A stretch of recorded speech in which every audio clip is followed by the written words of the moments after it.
Halo guys, welcome to back my channel di channel YouTube Rifasan AKA. Dan pada kesempatan kali ini kita mau ngopi guys, tapi bukan kopi ini. Tapi di sini kita mau ngobrol happy dengan tema public speaking. Nah, kebetulan sekali kita di sini menghadirkan narasumber. Beliau itu adalah seorang moderator, kemudian MC, kemudian penyiar televisi, dan tentunya masih banyak lagi guys. Oke, bagi teman-teman semua yang belum klik like dan juga subscribe channel YouTube ini, silahkan diklik like dan juga subscribe terlebih dahulu. Dan jangan lupa untuk menghidupkan notifikasinya agar nantinya menerima ketika kita mengupdate video terbaru seperti itu guys. Oke, seperti apa perbincangan kita pada hari ini? Pokoknya langsung check it out. Halo Kak Karis, gimana kabarnya nih? Halo Rifa, alhamdulillah baik. Terima kasih atas kesempatannya untuk bisa berkolaborasi di sini. Tentunya ini juga sebuah kehormatan juga gitu. Aduh, Apa yang nanti mantap. kita bakal omongin bisa membawa manfaat di kemudian hari untuk penonton channel YouTube ini. Amin, amin, amin. Gimana Kak kerjaannya? Lancar Kak?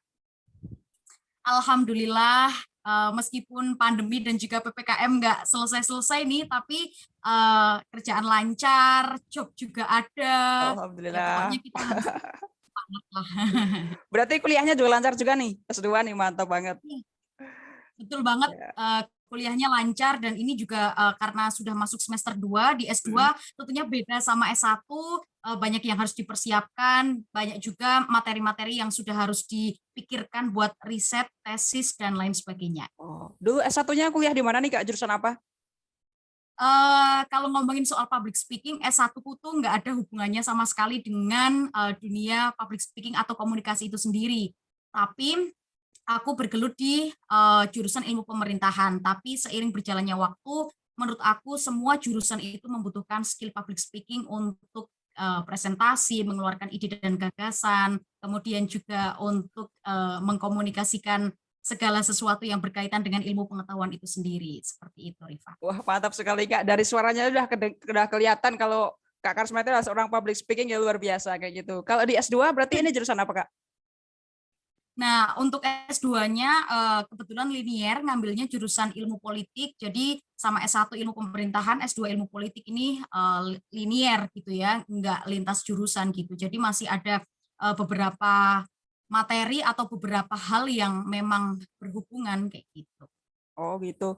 Sebenarnya katanya kan tadi nih, seorang public speaking itu apa namanya? Ya namanya public speaking itu benar-benar penting ya. Emangnya kalau public speaking itu apa sih Kak ini sebenarnya? Public speaking itu adalah merupakan seni bagaimana kita memanage diri kita untuk bisa berbicara di depan umum, tentunya dengan lancar dan bisa menarik hati audiens sesuai dengan apa yang akan kita sampaikan. Seperti itu. Oh, berarti itu adalah salah satu seni ya, Kak. Berarti seni itu kalau saya tahunya tuh kayak ini, seni rupa, seni gambar. Ternyata public speaking juga termasuk salah satu seni juga nih. Betul. Kenapa? Karena public speaking itu kalau misalnya kita ngomong di depan umum dengan mungkin kita cuman misalnya ngomong biasa gitu. Kita ngomong sama teman kita, lalu kemudian kalau kita samakan dengan cara kita ngomong di depan umum, pasti itu tidak akan menarik audiens gitu. Nah, seninya di situ. Bagaimana kita harus memiliki kemampuan untuk menghandle audiens supaya tertarik dengan apa yang akan kita sampaikan. Nah, di situ poin pentingnya adalah bagaimana sih caranya kita bisa menarik perhatian audiens terhadap apa yang akan kita sampaikan, pasti dengan berlatih, dengan kemudian memahami tips triknya, memahami dasar-dasarnya dan lain sebagainya. Nah, itu yang dinamakan seninya itu di situ kayak gitu.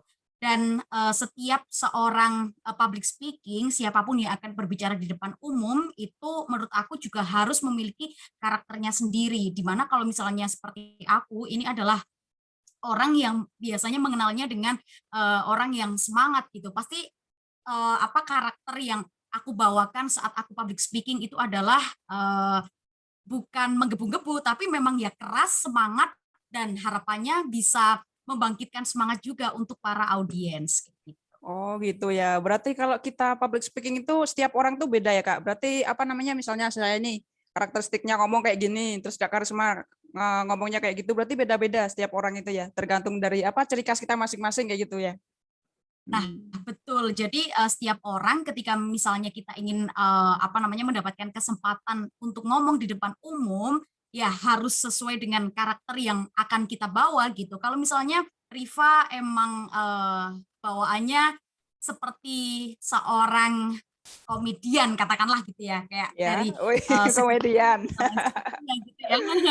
Nah, itu kan pasti untuk menarik hati audiens harus, ada seni gimana nih, audiens kita ajak bercanda tetapi tetap fokus, audiens kita ajak, ice breaking tapi tetap bisa fokus, audiens kita ajak untuk, bisa ketawa-tawa, itu tapi tetap fokus dengan apa yang kita sampaikan. Nah, seninya itu di situ, kayak gitu. Cuman kelemahannya dari dulu kita sekolah, kenapa kok sekarang ini memang public speaking itu, lagi digaungkan di mana-mana, lalu kemudian banyak juga, lembaga-lembaga yang, kemudian menyelenggarakan, apa ya istilahnya, kayak kegiatan public speaking gitu. Karena di sini, ketika kita dulu masih, kecil atau kita sekolah gitu, bahasa Indonesia kita selalu menekankan bagaimana kita bisa membaca dan menulis, tetapi tidak dengan berbicara, seperti itu. Nah, maka dari itu sekarang dengan giat banyaknya orang yang menyelenggarakan pentingnya, upgrade skill public speaking dan ini, harus semuanya orang punya dan harus semuanya orang juga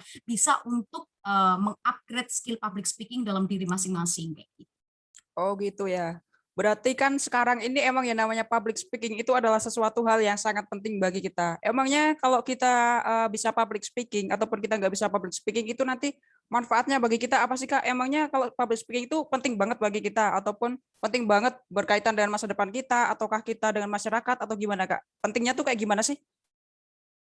Pasti kalau kita ngomongin soal penting atau manfaatnya untuk kita sendiri di kemudian hari itu seperti apa. Jadi, kalau misalnya kita pinter gitu ya, kita Mm-mm. pinter untuk bisa mengembangkan imajinasi kita, ide kita, dan lain sebagainya, tapi kita tidak punya skill untuk mengkomunikasikan hal tersebut dengan orang lain karena kita tidak memiliki skill public speaking yang bagus, ya pasti ide kita nggak akan tersampaikan kayak gitu. Dan manfaat public speaking itu bukan hanya misalnya tadi Rifa bilang kalau aku adalah orang yang bergelut di dunia penyiaran, MC, moderator, nggak cuman itu gitu. Semua bidang itu memerlukan itu.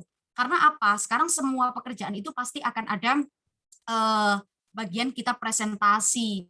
Kemudian juga bagaimana seorang pemimpin itu bisa mengendalikan dan juga memimpin bawahannya. Itu juga memiliki apa namanya harus memiliki skill public speaking itu sendiri. Maka dari itu kalau kita ngomongin manfaatnya sangat banyak sekali, bukan hanya berkaitan di dunia pekerjaan komunikasi saja, tetapi di semua bidang. Karena salah satunya adalah bagaimana kita bisa menyampaikan ide yang kita punya, lalu kemudian bagaimana kita juga bisa mengkoordinir ketika kita menjadi seorang leader, dan lalu juga bagaimana kita juga bisa menarik hati audiens dengan apa yang kita sampaikan. Nah, itu manfaatnya. Karena kalau misalnya kita nggak punya skill public speaking, mau seperti apapun hebatnya kita, mau seperti apapun briliannya ide kita, ya pasti orang-orang tidak akan pernah tahu dan tidak akan pernah mengaplikasikannya seperti itu.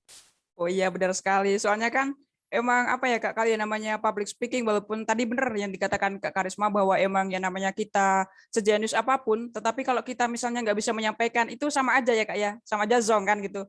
Nah di lingkungan saya itu misalnya di SMA ataupun kuliah dulu emang apa yang namanya public speaking itu emang rata-rata mereka itu masih kurang Kak. Mereka tuh pada pintar-pintar, tapi mereka itu masih kurang kayak public speakingnya. Jadi kan ibaratnya mereka masih mungkin kurang mental, mungkin kurang percaya diri dan juga sehingga menyebabkan dari mereka itu ibaratnya apa ya, kalau mau menyampaikan ide itu harus melewati seseorang dulu misalnya, "Aku nitip ini dong," disampaikan idenya buat apa namanya, disampaikan misalnya ke dosen atau ke teman lainnya. Nah, itu banyak banget Kak ditemuin di fakultas-fakultas yang mungkin ya kebanyakan di apa sekitar kita kayak gitu juga ada. Nah, sekarang ini saya pernah dengar Kak, yang namanya kan pernah juga nonton YouTube nih, yang namanya public speaking itu kayaknya apa namanya, pelatihan tuh ada yang bayar juga. Emangnya emang bener ya Kak, kalau misalnya kita mau belajar public speaking itu harus bayar kayak gitu?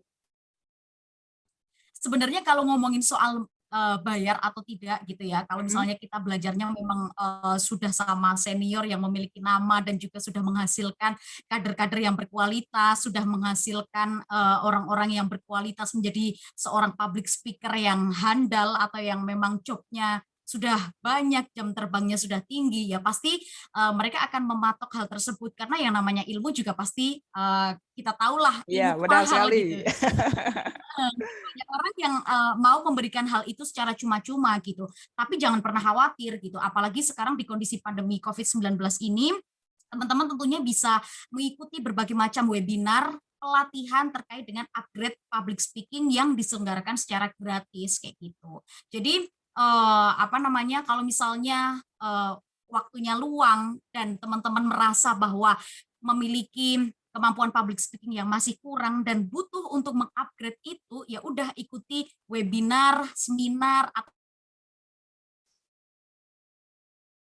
ataupun juga kegiatan-kegiatan pengembangan rekan kayak gitu. Jadi teman-teman nggak cuma dapat ilmunya aja, mungkin di sana juga teman-teman nanti bakalan dikasih sertifikat dan lain-lain, dan itu juga bermanfaat juga ketika teman-teman akan istilahnya mendaftar pekerjaan, mendaftar beasiswa dan lain sebagainya kayak gitu. Dan itu merupakan salah satu skill yang dibutuhkan dan sertifikat itu juga berguna ketika nanti teman-teman sudah mengikuti pelatihan tersebut. Jangan khawatir biayanya mahal ataupun juga jangan khawatir nggak punya uang gitu karena yang memfasilitasi pelatihan public speaking secara gratis itu juga sudah banyak sekarang kayak gitu. Tinggal teman-teman mau meluangkan waktu untuk ikut atau tidak. Oh ya, itu berarti kembali ke diri kita masing-masing ya Kak, yang namanya kita pengen update diri itu harus memang ada perjuangannya ya Kak ya, baik itu Iya, biayanya, tenaganya, waktunya, dan tentunya masih banyak lagi.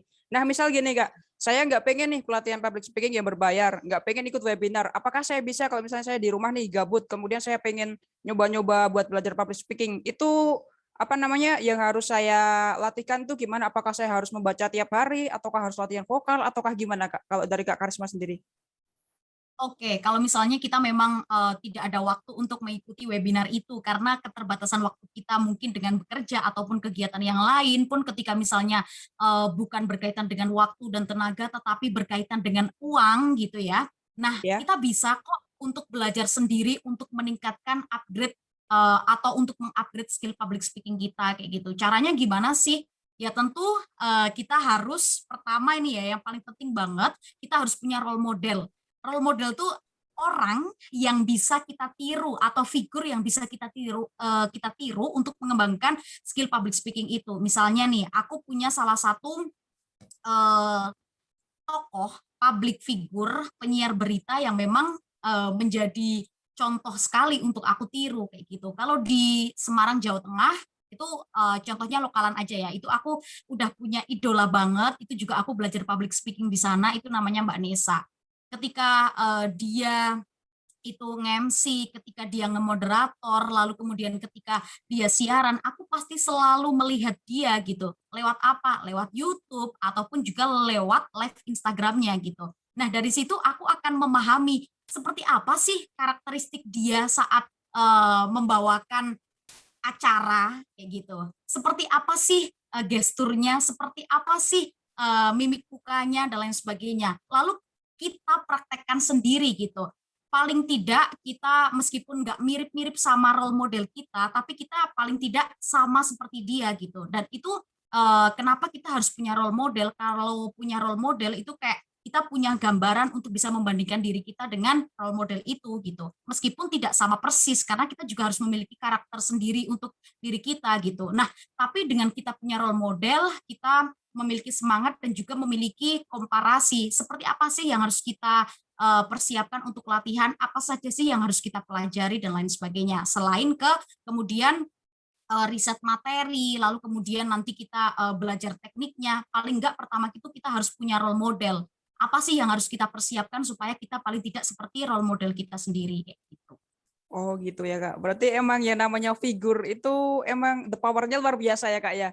Bahkan dari Iya, kita betul. cuman apa ibaratnya kita nonton di YouTube, misalnya kita punya penggemar nih. Saya punya penggemar misalnya dari Mario Teguh. Oh, berarti saya bisa nih belajar public speaking dari beliau kayak gitu kan, misalnya dari baca Betul. cara bacanya, kemudian dari cara menyampaikan ide-idenya, cara tatapannya dan sebagainya. Nah, mungkin dari teman-teman semua bisa tuh berawal dari situ. Misalnya kayak mengidolakan suatu tokoh ya.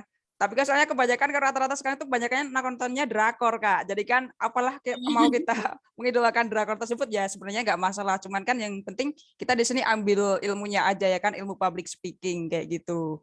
Nah, Iya, mungkin Kak Karisma waktu awal-awal dulu kan mungkin waktu apa SMP atau SMA itu pernah nggak sih Kak ngalamin yang pertama kali mungkin public speaking-nya ketika kita berada di depan layar itu atau di depan panggung itu kita merasa apa nervous atau gugup itu. Pernah nggak Kak? Terus cara ngatasinnya gimana tuh? oke, ya pastilah. kembali lagi kalau kita tidak ada persiapan, misalnya kita memang nggak ada persiapan, terus kemudian kita naik panggung tanpa persiapan itu, pasti kita akan turun panggung juga tanpa penghormatan kayak gitu ya. Nah, maka dari itu Hmm. segala sesuatu yang memang harus kita persiapkan dengan matang. Selain kita mungkin kita diberikan tanggung jawab untuk membawakan sebuah acara ataupun juga menghandle sebuah acara yang memerlukan skill public speaking yang tinggi, misalnya seperti MC, moderator, ataupun juga kita orasi dan lain sebagainya gitu. Nah, kita juga harus berlatih awalnya teknik apa sih yang harus kita butuhkan kayak gitu. Yang tentunya yang namanya public speaking itu kan juga enggak cuman kita ngomong aja, tetapi juga segala tenaga juga akan kita keluarkan gitu. Nah, teknik gimana sih caranya supaya public speaking itu kita terlihat powerful di depan audiens, tapi juga kita enggak selalu menghabiskan tenaga kita. Nah, itu juga ada tekniknya. Lalu kemudian kalau untuk masalah nervous atau gugup, itu juga kita bisa atasi dengan cara latihan terus-menerus gitu. Latihan dengan siapa? Entah itu dengan lawan bicara kita, teman kita, ataupun kita latihan sendiri karena kita sudah seperti awal kita sudah punya figur, kemudian kita praktekkan setiap hari di depan kaca, katakanlah ya, kita berbicara dengan cermin diri kita sendiri, itu juga bisa untuk memperlancar apa yang akan kita sampaikan di depan umum. Lalu kemudian kalau misalnya apa namanya, selain itu semakin tinggi jam terbang kita itu juga akan mempengaruhi gitu, akan mempengaruhi pola bicara yang kita sampaikan, lalu kemudian juga kayak apa namanya, kita juga lebih fleksibel, kita juga lebih bisa menguasai panggung di berbagai macam situasi dan kondisi dan lain sebagainya. Karena biasanya kan setiap acara juga memiliki kendala ataupun juga memiliki kekurangan gitu ya. Nah, itu kita sebagai seorang public speaking yang handal di berbagai macam bidang, entah itu nanti menjadi MC, entah itu menjadi pembicara atau moderator, kita juga harus bisa menyesuaikan itu. Yang pertama adalah latihan, kita memahami teknik-teknik dasarnya, yang kedua adalah jam terbang. Itu sih, itu yang bisa mengurangi nervous atau gugup saat kita akan berbicara di depan umum. Berarti seseorang yang benar-benar profesional itu yang namanya gugup emang nggak bisa dilepaskan ya Mbak ya. Lah misalnya kayak gini, Enggak misalnya bisa. saya sedang apa namanya nge-MC nih di suatu acara, tiba-tiba waktu awal naik panggung itu langsung apa namanya deg deg deg deg deg deg gitu gimana Mbak? Apakah kita harus minum banyak ataukah kita cuman perlu apa namanya tarik nafas ataukah gimana gitu Mbak tekniknya? Kalau udah kayak Oke. gitu.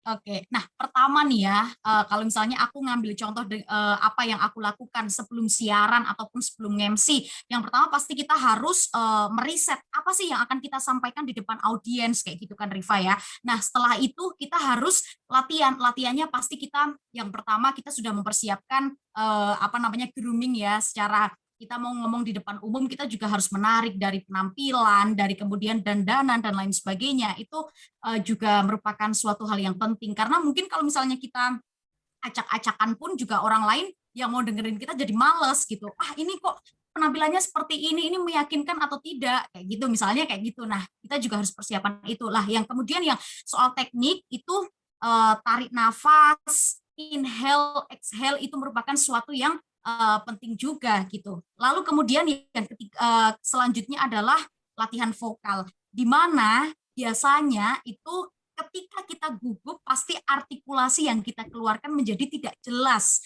Nah, ini Benar. merupakan sebuah kesalahan yang mungkin kalau orang lain mendengarnya jadi kayak fatal gitu karena kita tidak apa ya, kayak kita seperti tidak persiapan padahal sebenarnya kita sudah persiapan tetapi karena gugup atau nervous, deg-degan, keringat dingin jadinya kita kayak salah-salah ngomongnya. Nah, itu juga perlu pemanasan gitu ya. Perlu teknik vokal yang harus dipersiapkan. Sederhana saja, kita mengulang-ulang pemanasan kayak A, I, U, E, O. Setiap kita mau tampil, kita A, I, U, E, O. Nah, pemanasan itu bisa dilakukan berulang-ulang sambil kita menarik nafas, dan itu juga bisa melancarkan apa yang akan kita ucapkan seperti itu. Jadi pemanasan itu juga suatu hal yang penting dan itu juga merupakan sebuah teknik dasar yang harus dipraktekkan terlebih dahulu sebelum kita naik panggung. Oh gitu. Berarti sebelum kita tampil nih di depan layar, berarti kita harus namanya pemanasan itu hal yang utama ya Mbak. Nggak cuman kayak misalnya kita mau lari aja baru pemanasan, tapi ternyata ngomong tuh juga ada pemanasannya juga ya teman-teman semua. Jadi selain Nah, itu iya. yang namanya tadi pernah disinggung ya, yang namanya penampilan itu adalah hal yang utama buat bagaimana cara audiens itu menarik perhatian ke kita kayak gitu. Nah, misalnya nih saya udah di depan panggung, Mbak. Berarti kan kemudian nanti apa namanya? Yang namanya audiens kan banyak banget tuh. Nah, kadang ada nih audiens itu ada yang iseng-iseng kayak apa namanya? Buat hal-hal yang lucu biar bikin kita ketawa kayak gitu. Terus melepas apa namanya? Bikin fokus kita tuh menjadi ambiar kayak gitu. Nah, itu caranya ngatasi gimana sih? Apakah kita harus ketika ngomong kita harus menatap ke semua audiens ataukah kita harus menatap apa atau gimana, Mbak, kalau biasanya? Oke, jadi pentingnya selain kita pemanasan terkait dengan artikulasi tadi gitu ya, kita praktekin yang paling gampang dasarnya aja adalah kayak A, I, U, E, O. Yang kedua adalah kita harus bisa mengkondisikan muka kita seperti apa. Ini juga perlu banget kita latihan kayak senam muka gitu ya istilahnya, bagaimana kita juga harus tetap tersenyum di keadaan yang seperti apapun. Misalnya audiens kita juga nggak fokus sama kita atau audiens kita terasa menyepelekan kita gitu, kita tetap harus fokus terhadap hal itu gitu. Nah, gimana sih caranya supaya kita tidak terpecah konsentrasinya ketika menghadapi audiens yang istilahnya kayak celelean atau bercanda Iya, saat benar. kita menyampaikan sebuah materi atau saat kita membawakan sebuah acara kayak gitu ya.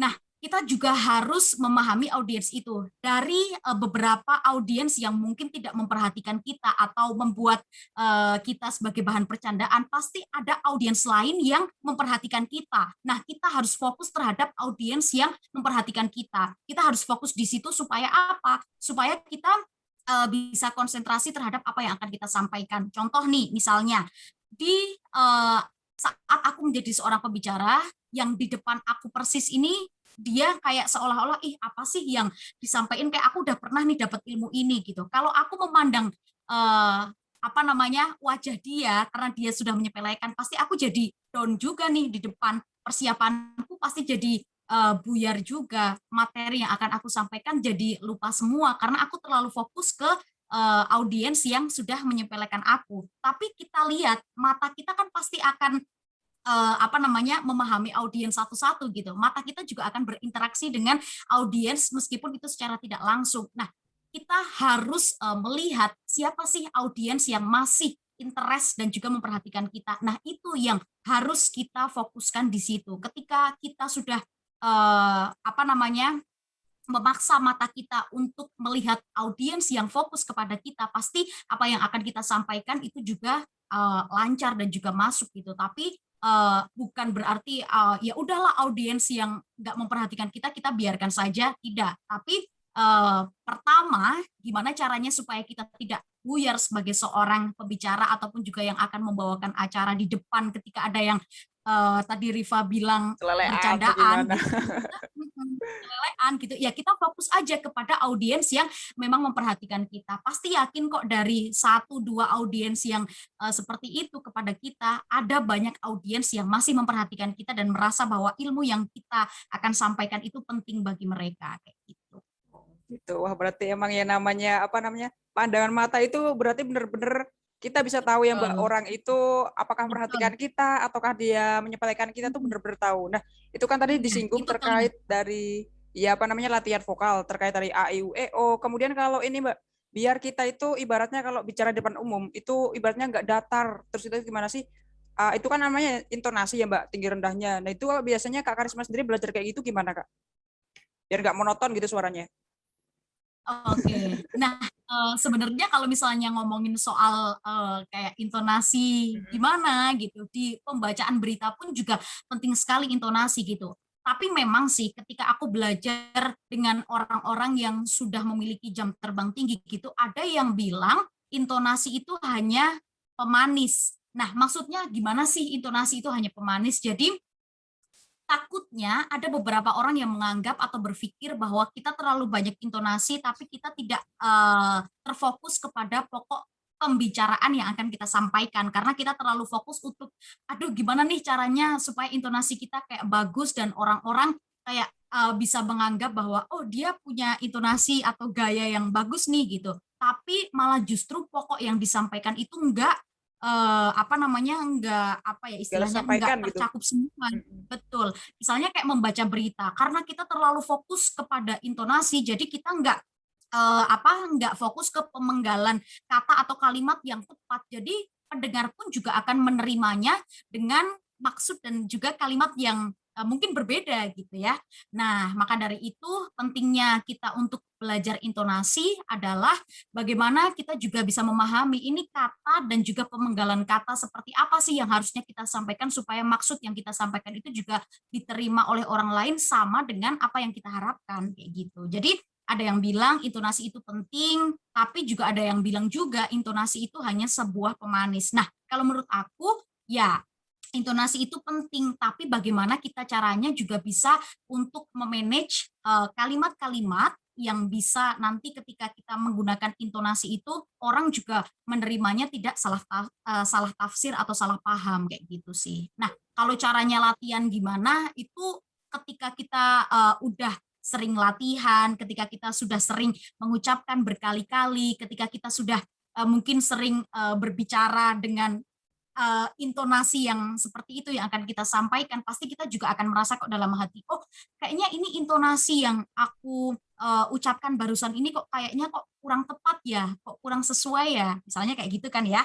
Nah itu pasti nanti lama-lama kita juga akan ngerasa, kalau kita sendiri merasa, duh kok kayaknya kurang tepat, pasti di telinga orang lain juga rasanya kayak kurang pas kayak gitu. Nah Oh, gitu. itu juga nanti pasti lama-kelamaan semakin kita sering latihan, semakin kita sering sadar gitu. Apalagi kalau misalnya kita sudah punya role model, kita juga pasti akan bisa membandingkan kayak intonasi role modelnya kita itu seperti apa dan intonasinya kita di tahap yang mana gitu. Dan pokoknya jangan segan-segan untuk kayak meminta pendapat dari orang lain, entah itu dari teman kita ataupun juga dari senior kita. Apa sih yang kurang dari yang aku ucapkan? Apa sih yang kurang dari intonasiku, apa sih yang kurang dari artikulasiku, dan lain sebagainya. Jadi pokoknya jangan pernah malu untuk minta koreksi terhadap apa yang kita sampaikan. Oh gitu. Berarti selain kita nanti bercermin pada role model kita juga harus minta nih pendapat misalnya di sekeliling kita. Misalnya kita disuruh ngomong apa, terus kan nanti pasti ada ini apa namanya saran dan juga masukan yang bisa membuat kita menjadi mengupdate diri kita sendiri. Tapi kalau teman-teman semua misalnya nih dikasih saran ataupun masukan, nanti diterima aja dengan lapang dada. Karena kan itu emang demi Betul, kebaikan kita juga kayak gitu ya Kak ya. Pernah betul. Kak saya dengar itu kayak orang itu, biasanya kan ada orang yang kalau memang memang apa namanya groginya udah terlalu tinggi, biasanya dia tuh akan gagap Kak, misalnya ngomong aku, nah itu kan biasanya gagap Kak. Pernah nggak sih Kak Karisma mengalami kayak gitu? Pernah banget, dan gimana sih caranya aku untuk bisa mengembalikan fokusku yang mungkin hilang, atau entah aku bingung mau ngomong apa, entah itu kayak aku lupa, apa sih ini aku tadi mau ngomong apa, aku lupa, dan pasti aku akan nge-hold atau aku diem gitu kan ya. Nah, kayak gitu kan sebenarnya adalah hal yang tidak boleh dilakukan saat kita mungkin sedang berbicara di depan umum gitu. Jangan sampai kita istilahnya kayak terlihat yang nggak memahami apa yang akan kita sampaikan, nggak memahami apa materi yang akan kita sampaikan gitu. Nah, gimana sih caranya untuk mengatasi hal tersebut gitu? Nah, kita bisa siasati kok untuk mengatasi gugup kita sampai kita mungkin lupa, itu kita bisa siasati dengan kita ajak ice breaking. Ini penting banget. Kita ajak pemanasan, entah itu tepuk tangan, tepuk konsentrasi, ataupun gerakan-gerakan yang membuat audiens itu kayak teralih fokusnya kepada kita kayak gitu. Sembari kita mengingat apa sih yang tadi mau kita sampaikan, kita jangan sampai kosong dan juga diam, tapi terus ajak komunikasi audiens supaya fokus, dan pokoknya jangan sampai di dalam kondisi itu kayak diem gitu. Ajak ice breaking, ajak permainan-permainan yang bisa memfokuskan pikiran. Nanti lama-lama kita pasti bakal inget juga apa yang akan kita sampaikan. Lalu kemudian juga kasih pertanyaan-pertanyaan ke audiens kayak gitu. Jadi kita juga kalau misalnya kita lupa karena kita gugup, kita harus bisa mengkondisikan diri kita untuk dekat dengan audiens, kayak ajak itu tadi kayak pemanasan ataupun juga ice breaking, kita latih fokus mereka, ajak interaksi terkait dengan topik yang akan kita sampaikan. Itu juga merupakan salah satu tips trik yang tentunya bisa mengurangi kegugupan kita dan juga bisa mengembalikan ingatan kita ketika kita lupa akan menyampaikan suatu hal. Oh gitu. Berarti yang namanya ice breaking itu emang benar-benar powernya luar biasa ya Mbak buat apa namanya kita Betul, ngembaliin fokus kita, buat kita ngembaliin apa yang kita lupa. Saya malah baru tahu kalau ice breaking itu bisa kayak gitu Mbak. Selain itu kan emang ya betul, namanya kita kayak biar audiens itu tertarik sama kita tuh kita harus namanya komunikasi dua arah ya Mbak ya, biar apa namanya dari audiens itu merasa kita perhatiin, merasa kita apa namanya ibaratnya diajak komunikasi kayak gitu Mbak. Berarti yang namanya komunikasi dua arah itu juga sangat penting banget terkait kalau kita mau menyampaikan suatu pendapat ataupun kita sedang ngomong di depan umum kayak gitu. Penting banget. Sekarang ini Mbak, mungkin Mbak Karisma pernah mengalami kan pengalaman kerjanya banyak banget nih, entah dari moderator, ketika kemudian jadi host dan macam-macam tadi. Itu pernah nggak sih Mbak mendapatkan kayak pengalaman yang lucu, pengalaman yang sedih atau seneng kayak gitu? Mungkin bisa diceritakan Kak?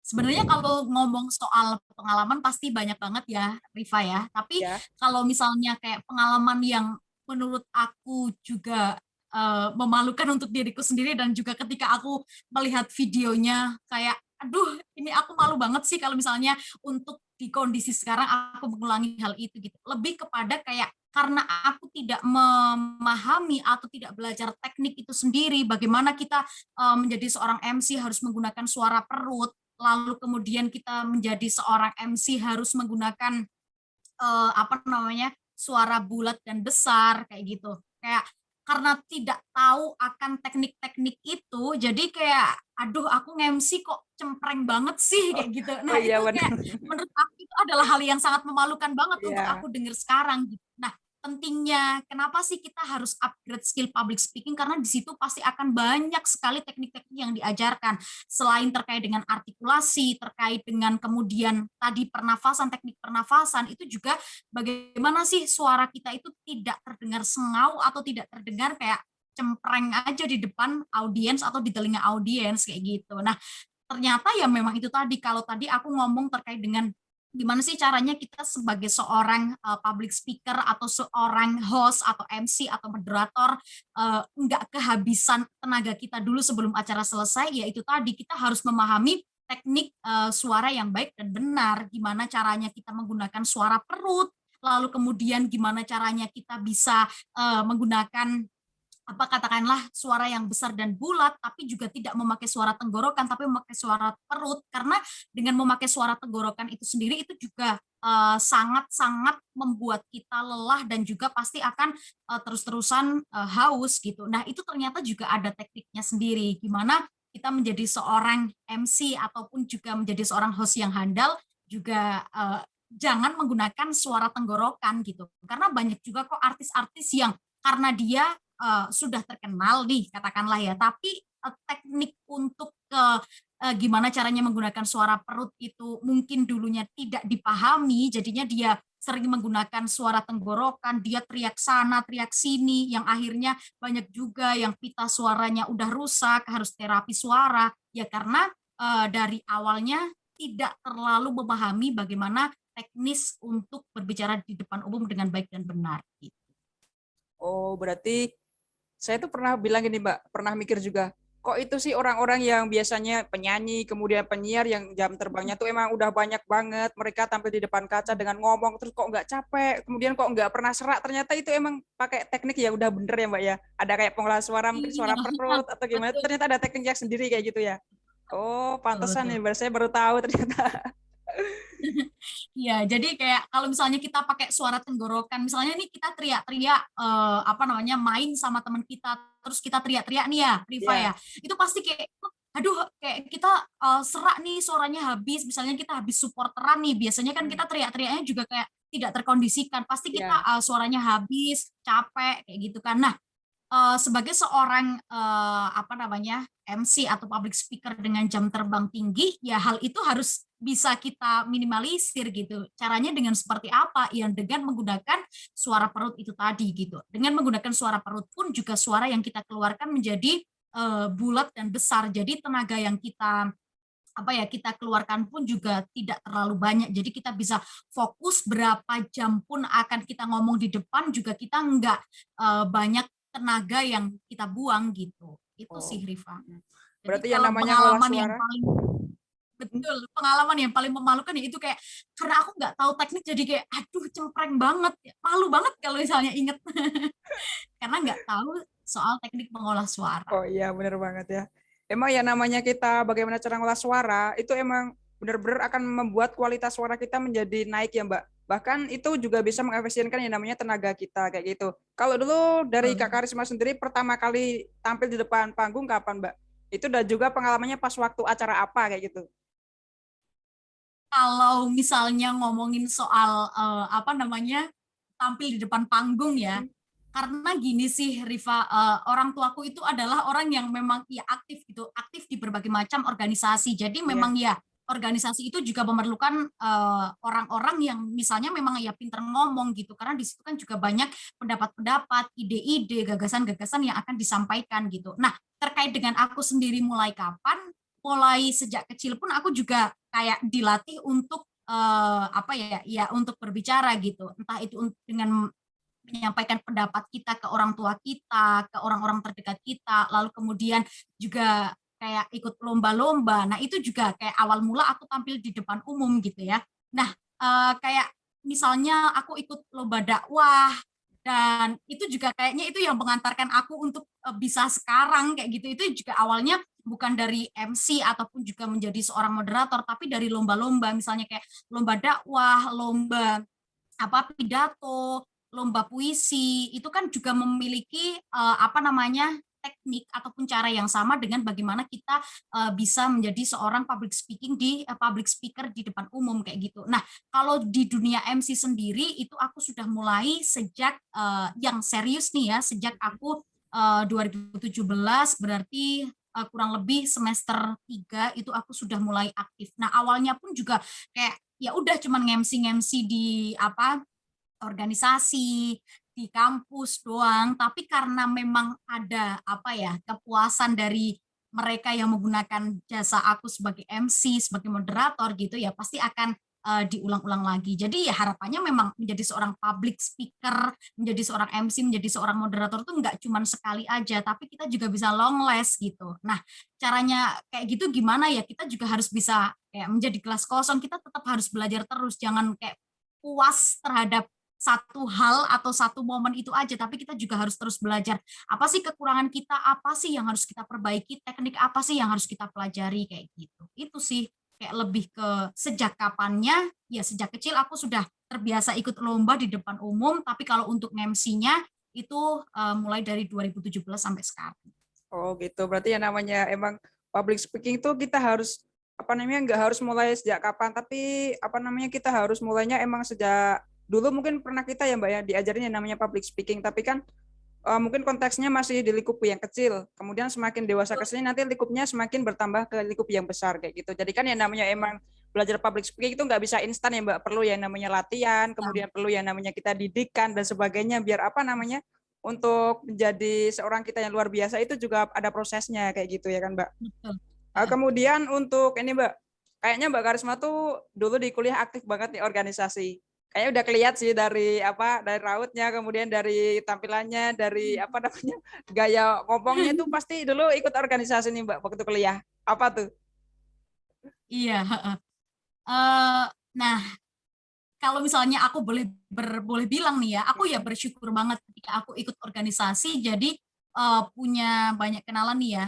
Dengan aku punya banyak kenalan, itu juga membukakan jalan aku untuk, oh iya, kalau misalnya mau nge-MC pakai ini aja gitu kan. Kalau misalnya mau jadi moderator pakai ini aja gitu, karena banyak kenalannya di organisasi. Nah, dari organisasi itu juga bisa meningkatkan upgrade skill public speaking juga menurut aku nih ya, yang karena aku juga sudah mengalami gitu selama dari 2016 bergabung di himpunan mahasiswa jurusan ilmu pemerintahan di himpunan mahasiswa jurusanku. Kemudian selama 3 tahun 2017, 18, 19 aku juga tergabung di badan eksekutif mahasiswa organisasi di fakultas kayak gitu ya. Nah, itu juga banyak sekali apa namanya uh, ilmu yang didapat terkait dengan public speaking itu karena mungkin meskipun tidak secara teknis ya tapi secara kayak melihat senior kita berorasi, senior kita menyampaikan pendapat, lalu kemudian juga senior kita menyampaikan ide dan gagasannya dengan lancar, itu kan pasti kita juga pasti akan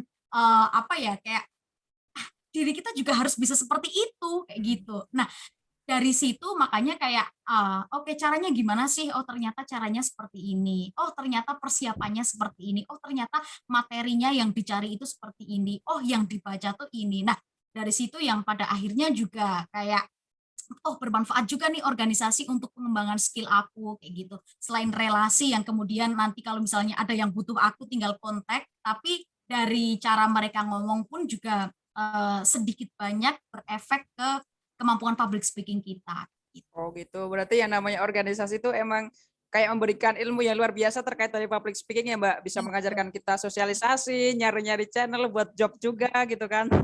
Buat melatih mental kita juga.